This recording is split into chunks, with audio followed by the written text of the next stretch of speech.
ஒரு குடும்பத்துல 2 பேரும் வேலைக்கு போறாங்க. பட் ஏதோ ஒரு சூழ்நிலையில ஒருத்தரால வேலையில நீடிக்க முடியல. ஃபேமிலியை கிரியேட் பண்ணலாம். அதுக்கப்புறம் ஃபேமிலி விரிவடையலாம். 1க்கு 2 பிள்ளைகள்.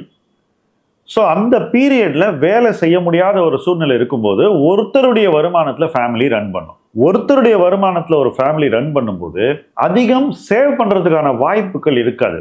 சேவ் பண்ற வாய்ப்பு இருக்கும், பட் அதிகம் சேவ் பண்ற வாய்ப்பு இருக்காது. ஸோ சேவிங்ஸ் இன்வெஸ்ட்மெண்ட்டுங்கிறது அவங்க வாழ்க்கையில ஒரு அங்கமா இருக்கும், பட் அதன் வீச்சு இருக்க வேண்டிய அளவு இருக்காது. It doesn't make the required impact. So அந்த அளவில் தான் அவங்க சேவிங் இன்வெஸ்ட்மெண்ட் பண்ணிக்கிட்டு இருப்பாங்க. பட் ஏதோ ஒரு காலச்சூழலில் மறுபடியும் இந்த செகண்ட் பர்சன் ஒர்க் பண்ண ஆரம்பிக்கிறாங்க.